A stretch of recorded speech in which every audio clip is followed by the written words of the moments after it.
मन मंदिरा गजर भक्तीचा.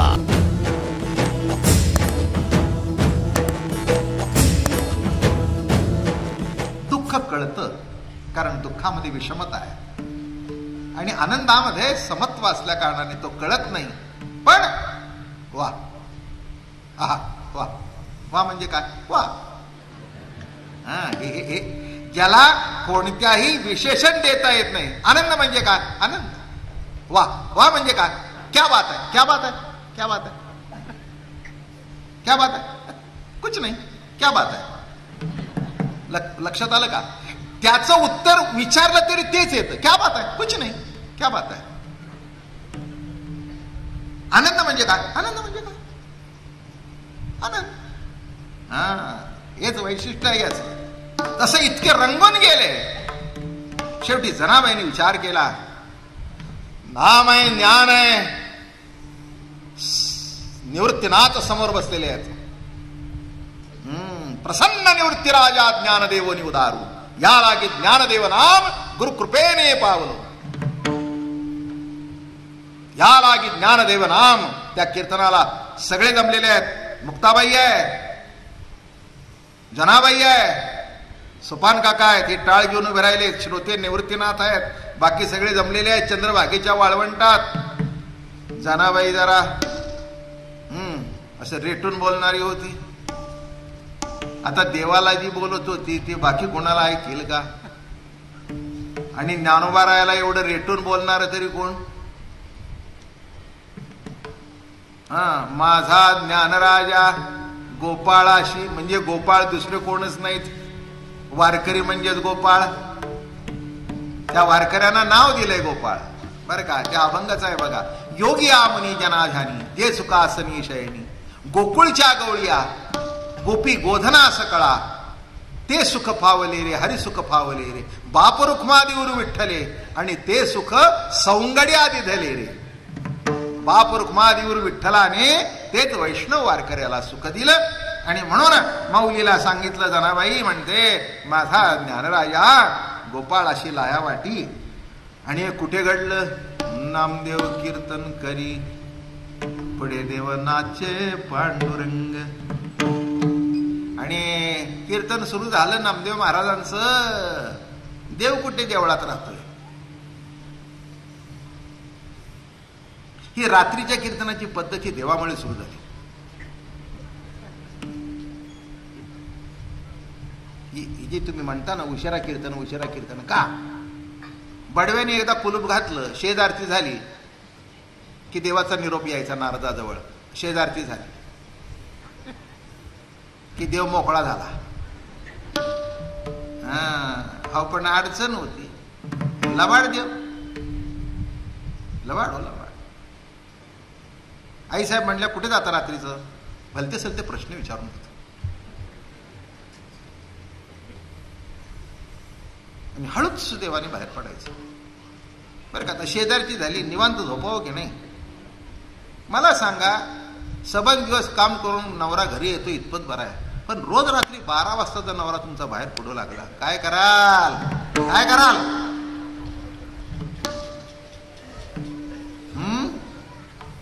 अवघड आहे ना. रोज रात्री. अहो एक दिवस झालं तर ठीक आहे, मोठा आहे गेला बाहेर. रोज रात्री सबन दिवस शेजारी आणि रात्री बाहेर. गंमत बघा. देवाचं असं होतं सबन दिवस. ते काही काही लोकांना सवय असते.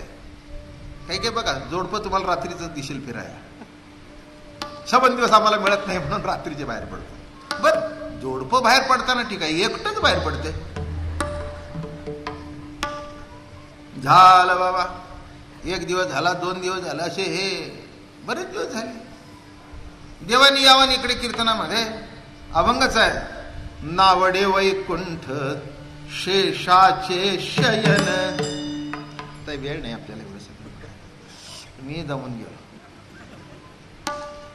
नावडे वैकुंठ शेषाचे शयन, वैष्णव सदन आवडले, रमा म्हणे कैसे. तुम्हाला काय वाटतं? माझ्या गाठचं सांगतोय मी. रमा म्हणे कैसे नवल परी, देव फुलले वैष्णवा करी, रमा म्हणे कैसे. झालं बाबा, रोजच 12 वाजायला लागले. आता हे नारद जिकडे तिकडे आग लावणार, कुठेही गेले की अशी गाडी टाकूनच द्यायची. तसं ते सरळ बाहेर पडायचं नाही. देवाला सोडून आले कीर्तनाला आणि आईसाहेबाला भेटायला आहे. आईसाहेब म्हणले नारदा जाताना दोघं गेला ना, आता एकटेच कुठे आला. नाही म्हणले तहान लागली. त्यांना तहान भांडण लावायची होती, पाणी प्यायची नाही.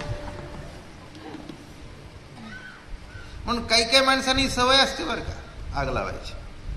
समजावं या जगातले नारद आहेत. पण नारद बरं तरी करत होते, यांचं बरं व्हावं असं वाटत नाही, कुठेतरी आग लावावी हे वाटतं. ही वृत्ती सोडून द्या, देव चांगला पावेल तुम्हाला.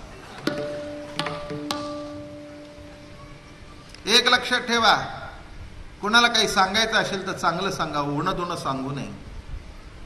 एवढं जरी महिनाभर ऐकून कळलं तरी माझ्याही जन्माचं सार्थक आणि तुमच्याही जन्माचं सार्थक.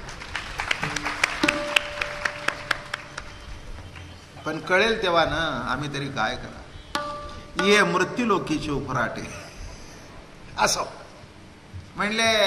नारद एकटा नाही म्हणले ताणला. बरं आईसाहेबांनी पाणी बिणी दिलं. उन्हाळ्याचे दिवस होते, मोगऱ्याची फुलं बिलं टाकलेली, असं सुंदर पाणी बिणी दिलं, वाळ्याचं फार बरं वाटलं. आईसाहेब म्हणले काय म्हणलं गार. बरं वाटलं पण जीव तुटतो हो.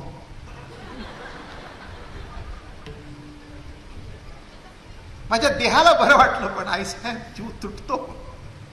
काय झालं. नाही म्हणले माझ्या प्रश्नाचं उत्तर द्या. हे रात्री रोज कुठे जात.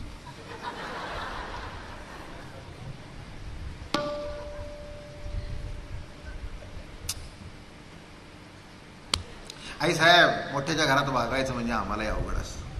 इथे तुम्हाला सोडवत नाही आणि तिथे त्यांना सोडवत नाही. आमच्यासारख्यांनी काय करावं. तुम्हाला सांगितलं तर देव मला पुन्हा जवळ येऊन देईल. या असल्या भानगडीत आम्हाला तुम्ही विचारू नाही. देवाच्या भानगडी आहेत त्या फार मोठ्या असतात. आपण म्हणजे मला कळत नाही. नावडे वैकुंठ शेषाचे सैन वैष्णव सदन. आईसाहेबाला वैष्णव विष्णू भानगड माहिती नव्हती. मोठ्या मोठ्या बायका बाहेर जात नाही, त्यांना कळत नसतं जगत काय आहे ते. आता आईसाहेब कुठे बाहेर जाणार, तिला काय माहिती काय नाही का. आता मला सांगा, एखाद्या मोठ्याची राणी ती तुमची धाबेली रस्त्याने खातकरी उभी राहील का. कच्ची कच्ची धाबी. अरे बाबा 70 वर्षात मलाही माहिती नव्हतं. 70 वर्ष झाली ही आमची नातवंड मला म्हणाल कच्ची धाबेली कच्ची धाबेली. पुण्यभूमी ठाव. आता केव्हा बाबा महाराजाला नाही नाही. आता काय अवघडच हो. मला रस्त्याने जाणं सुद्धा अवघड असतं. मी तुम्हाला उदाहरण सांगतो, नाव सांगत नाही. मुंबईला मी एक दिवस काहीतरी माझं काम होतं म्हणून मी आमच्या त्या कोना हॉटेल आहे ना सारस्वत बँकाचं, तिथून फुटपाथून आलो. एक मनुष्य समोर आला असा. मी अतिशोक्ती सांगत नाही, नाव सुद्धा त्या व्यक्तीला पद्मश्री मिळालेलं आहे. इतकी मोठी व्यक्ती आहे, चांगली व्यक्ती आहे. आणि ते समोर माझ्या आली. बाबा महाराज आपण आणि फुटपाथवर. म्हणजे मला असं वाटलं मी काय माडीबिडी चढलो की काय. माझं म्हणणं बाबा आपण फुटपाथवर. म्हणजे मला असं वाटलं माझं दिवाळी निघालो मी फुटपाथवर आलो की काय. मी अतिशोक्ती सांगत नाही, हे घडलेलं आहे. आपण रस्त्याने चालत. आता याला काय सांगू. माझं म्हणणं कळलं का. काही काही माणसांची एक विशिष्ट प्रतिमा आहे. माझं कशा करता सांगतोय मी की त्यांना असं इकडे तिकडे माणसांना, उद्या जर मी रस्त्यावर कोण आईस्क्रीम खात उभं राहिलो आणि फेटा काढून नाही फेटा घालून गेलो, हिरवी शाल खांद्यावर, कोण आईस्क्रीम. बाबा आईस्क्रीम बाबा त्यातच आईस्क्रीम झालं. मी खाऊन घरी गेलो.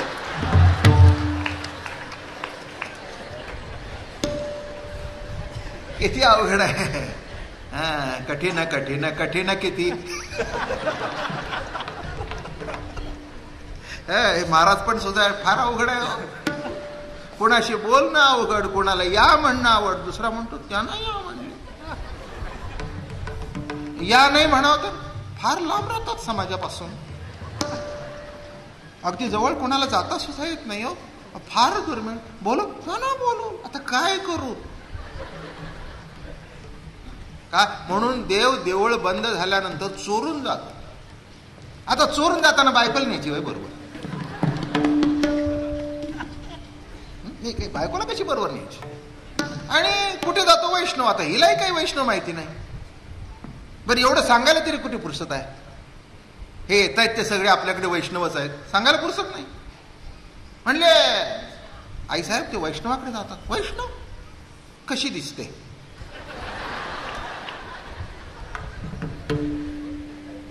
वैष्णव माझ्यापेक्षा सुंदर. नारदांची ट्यूब पेटली. आता म्हणले अजून पेटवा.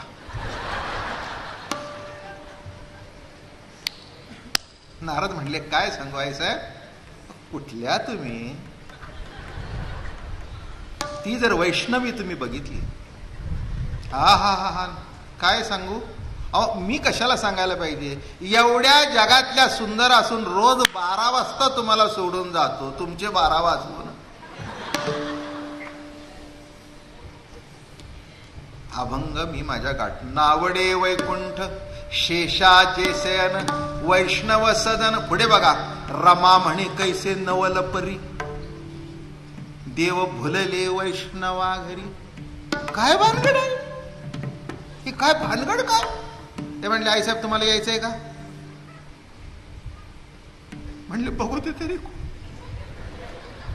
बरं ती काही गावरान बाई नव्हती हो, मूळदा उचलला मी ह्याचा. माझ्यापेक्षा तिच्यात काय पाहिलं एवढं. पायताना आणि हणती त्याला.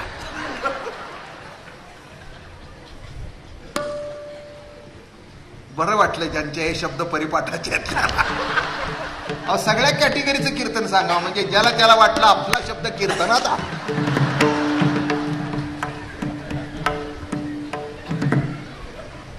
काय मजा आहे बघा. आई साहेब सुपर फाईन होत्या. आता नारदाला असं कसं बोलणार असं आहे म्हणून. कोण भाग्यवंत आहे की माझ्यापेक्षा सुंदर भेटली, मी तिचं जाऊन दर्शन तरी घेते. हे हायर सोसायटी लाईफ म्हणावं. मन मंदिरा गजर भक्तीचा.